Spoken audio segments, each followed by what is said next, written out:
मैं हूं अभिषेक मिश्रा और अब आप देख रहे हैं 15 मिनट की गणित। अब से आने वाले 15 मिनटों में हम लोग प्रश्नावली 10वीं कक्षा की प्रश्नावली 1.2 के बेसिक्स और उदाहरण को देखने वाले हैं। सबसे पहले हम प्रमेय 1.2 देखते हैं, क्योंकि ये इसका एकमात्र प्रमेय है। यह प्रमेय कहता है कि प्रत्येक भाज्य संख्या को अभाज्य संख्याओं के गुणनफल के रूप में व्यक्त किया जा सकता है तथा वह गुणनफल अभाज्य गुणनखंडों के आने वाले क्रम के बिना अद्वितीय होता है। पढ़ के आपको कुछ नहीं समझ में आया है, चलिए समझाते हैं। यह कह रहा है कि जैसे मान लीजिए 24, इसने कहा कि प्रत्येक भाज्य संख्या को, तो हमने उदाहरण के लिए लिया एक भाज्य संख्या 24। प्रत्येक भाज्य संख्या को अभाज्य संख्याओं के गुणनफल के रूप में व्यक्त किया जा सकता है। अब 24 को आप क्या लिख सकते हैं, साइड में करिए। 24 को अगर आप 24 के गुणनखंड करते हैं, गुणनखंड करने तो आता ही होगा, तो 12, फिर 2 से 6, फिर 2 से 3, तो यहाँ आप लिख सकते हैं 2 गुना 2 गुना 2 गुना 3। मतलब प्रत्येक भाज्य संख्या को अभाज्य संख्याओं गुणनफल के रूप में व्यक्त किया जा सकता है। मैंने कर दिया, ये भाज्य संख्या है और इनको मैंने अभाज्य संख्याओं के गुणनफल के रूप में व्यक्त कर दिया। अब भाज्य अभाज्य नहीं पता है तो आपको इस वीडियो का, इस मतलब चैप्टर 1.1 का पहला पार्ट देखना चाहिए। वहाँ मैंने आपको भाज्य अभाज्य संख्या बताया है। तो भाज्य संख्या वो 24 है और 2 2 2 और 3 ये अभाज्य संख्या। अभाज्य संख्या बेसिकली वो होती है जिसमें एक और अपने आप से सिर्फ भाग लगता है। तो आगे बोल रहा है कि वह गुणनखंड अभाज्य गुणनखंडों के आने वाले क्रम के बिना अद्वितीय होता है। कहने का मतलब है, अगर इसको क्रम को अगर आप ध्यान में ना रखें, जैसे 2 गुना 2 गुना 3 गुना 2 ऐसे भी लिखे तभी 24 ही होगा। आप इसको ऐसे भी लिख सकते हैं 3 गुना 2 गुना 2 गुना 3। मतलब इसके क्रम को ध्यान में अगर ना रखा जाए तो यह अद्वितीय होता है। इसका कोई मतलब दूसरा ऐसा हल नहीं हो सकता है। चाहे मतलब ये समझ पा रहे हैं ना, जैसे 3 इधर उधर कहीं भी रख लीजिए, माफ़ कीजिएगा यहाँ भी एक ही 3 है ना, 2 जगह मैंने 3 लिख दिया गलती से। तो अगर इस 2 और 3 के क्रम को ध्यान में ना रखा जाए, इसको भी आप करिएगा तो 2 का पावर 3 गुना 3 का पावर 1 आएगा। इसको भी आप करिएगा तो 2 का पावर 3 गुना 3 का पावर 1 आएगा। इसको भी आप करिएगा तो 2 का पावर 3 गुना 3 का पावर 1 आएगा। कहने का मतलब है कि यह हमेशा एक समान रहता है, इसका दूसरा कोई हल नहीं होता, बस इसका क्रम बदल सकता है। लेकिन ये जो इसका हल है या गुणनखंड जो है अभाज्य संख्याओं में अगर बदल दिए तो यह अद्वितीय है, इसका दूसरा कोई ऑप्शन नहीं है। ठीक है, तो ये प्रमेय आपको अब समझ में आ गया होगा। अब हम उदाहरण 5 को देखते हैं। अब इस प्रश्नावली का पहला और इस अध्याय का 5वां उदाहरण आपके सामने है। संख्याओं 4 के पावर n पर विचार कीजिए जहां n एक प्राकृत संख्या है। जांच कीजिए कि n का कोई ऐसा मान है कि 4 का पावर n शून्य पर समाप्त होता है। तो देखो, ये शून्य पर समाप्त होने का मतलब क्या है, मैं आपको यहाँ साइड में अगर समझाऊं तो शून्य पर समाप्त होने का मतलब वैसी संख्या जिसके इकाई स्थान पर शून्य आता हो तो उसको कहेंगे शून्य पर समाप्त हो रहा है। जैसे 2 4 5 और 0, ये भी शून्य पर समाप्त हो रहा है। तो शून्य पर समाप्त होने वाली संख्याओं का एक गुण होता है कि इनका जब भी आप अभाज्य गुणनखंड करिएगा तो इसमें 5 जरूर आएगा। जैसे 40 का करके देख लीजिए, तो बहुत बड़ा है, करूँगा तो बहुत समय लग जाएगा, समय भी कम लगे इसका भी ख्याल रखना पड़ता है। तो ये 20, फिर 2 से किए तो 10, फिर 2 से किए तो 5, लास्ट में 5। आप अपने से कोई भी संख्या लीजिएगा जो शून्य पर समाप्त होती हो, उसके अभाज्य गुणनखंड में 5 जरूर आएगा, जरूर आएगा। चलिए, ये तो रफ पेपर हो गया, रफ वर्क हो गया। यहाँ पे देखते हैं, लिखेंगे इसी बात पे यहाँ पे लिख दीजिए। हम जानते हैं कि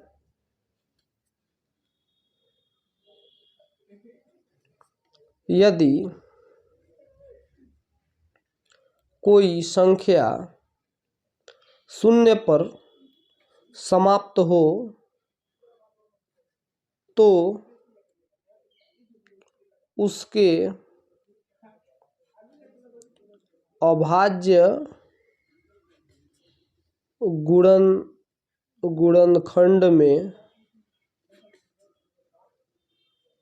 5 अवश्य आएगा।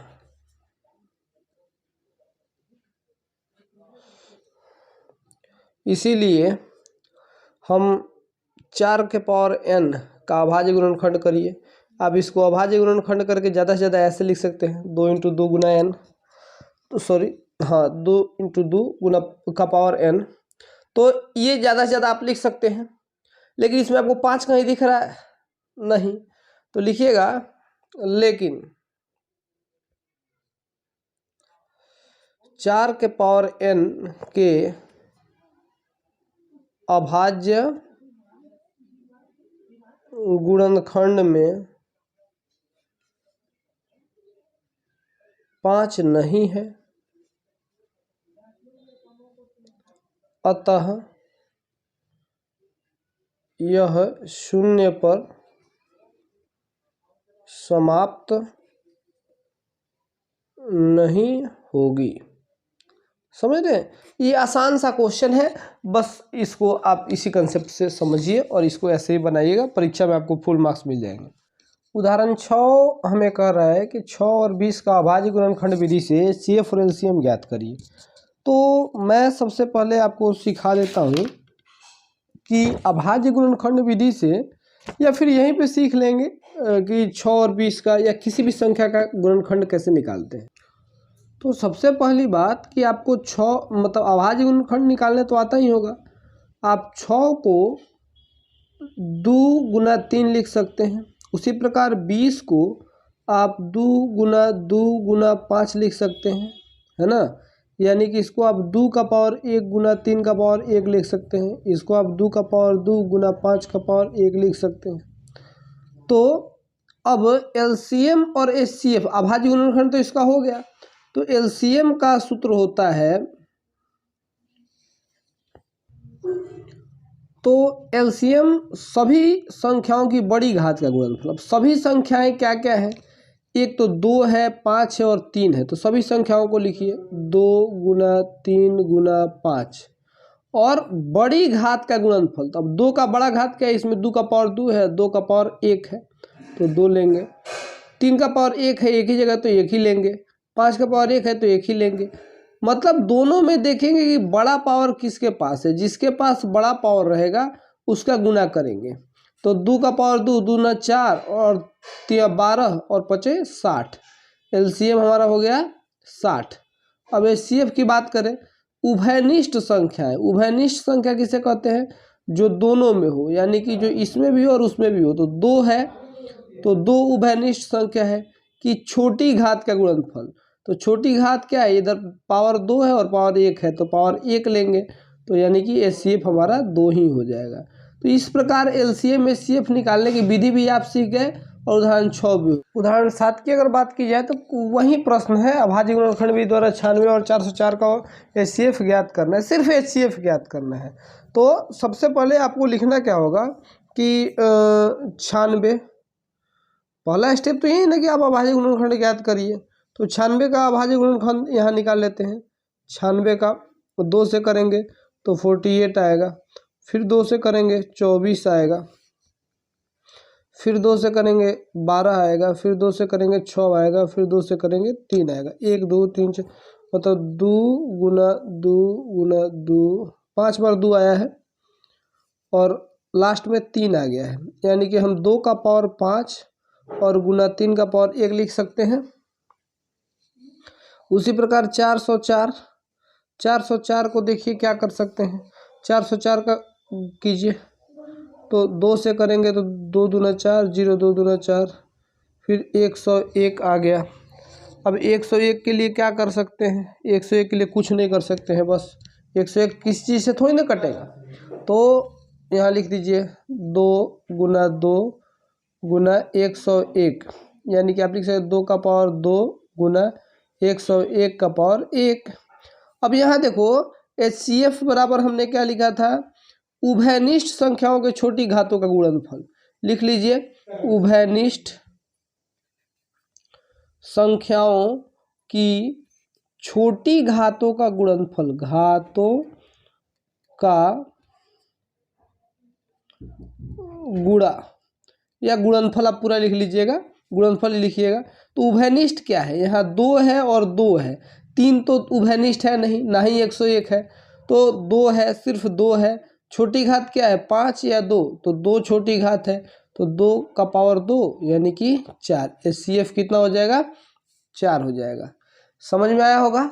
उदाहरण 8 की बात करें तो 6, 72 और 120 का LCM और HCF अभाज्य गुणनखंड विधि से ज्ञात करना है। सबसे पहले लिखिएगा 6 बराबर क्या होगा 2 गुना 3, ये तो आपको पता है, यानी कि आप इसको यहीं नीचे ही लिखते हैं 2 का पावर 1 गुना 3 का पावर 1। अब उसी प्रकार 72 को करिए, तो 72 को मैं यहीं पे साइड में कर लूँ, आप रफ पेपर पे कर लीजिएगा। तो 72 को जब तोड़िएगा तो 36 आ जाएगा, फिर 2 से कीजिएगा 18 आएगा, फिर 2 से 9 और 3 से 3 बार में ख़त्म हो जाएगा। तो यहाँ पे आप लिख सकते हैं 2 गुना 2 गुना 2 गुना 3 गुना 3, यानी कि 2 का पावर 3 गुना 3 का पावर 2। अब बचा हमारा 120, इसको भी मैं यहीं पे साइड में कर लेता हूँ, दिख ही रहा है आपको। 2 से 60, 30, 15, 3 से 5, तो यानी कि सीधे लिख दूँ 2 का पावर 3 गुना 3 का पावर 1 गुना 5 का पावर 1। ये मैंने सीधे लिख दिया, आप सीधे नहीं लिखे, आप पैसे पहले वैसे करके तब भी पावर के फॉर्म में लिख सकते हैं। अब LCM बराबर क्या होता है, सूत्र लिखूं कि लिख लीजिएगा, लिख ही देता हूँ। सभी संख्याओं के बड़ी घातों का गुणनफल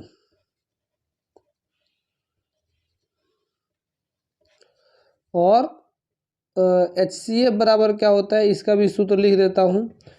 उभयनिष्ठ संख्याओं की, इसमें सभी का नहीं रहता है, उभयनिष्ठ जो है, उभयनिष्ठ संख्याओं के छोटी घातों का गुणनफल, गुणनफल। तो उभयनिष्ठ संख्या, सभी संख्याएं क्या क्या है, 2 है, 3 है, 5 है, इसमें भी 2 3 2 3, तो 2 गुना 3 गुना 5।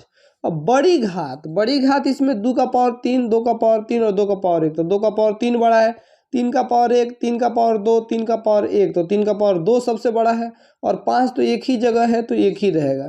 तो 2 का पावर 3 कितना हो जाएगा 8, 3 का पावर 2 कितना हो जाएगा 9, और 5 का पावर 1 5 हो जाएगा। 8 9 बहुत 9 कैसे होगा, 8 5 40 और 9 9 से 9 चौका 36, 360 होगा।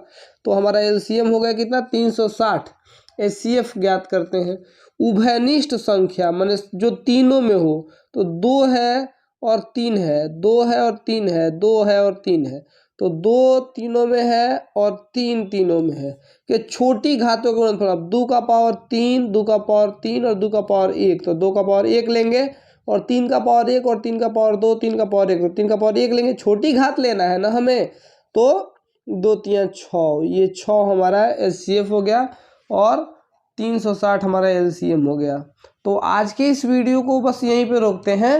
और अगर आप प्रश्नावली 1.2 को अगर खुद से देखिएगा तो ये वीडियो देखने के बाद आपसे सारा प्रश्नावली बन जाएगा, लेकिन फिर भी हम उस प्रश्नावली को कल के वीडियो में देखेंगे। अभी के लिए बस इतना ही। Thank you.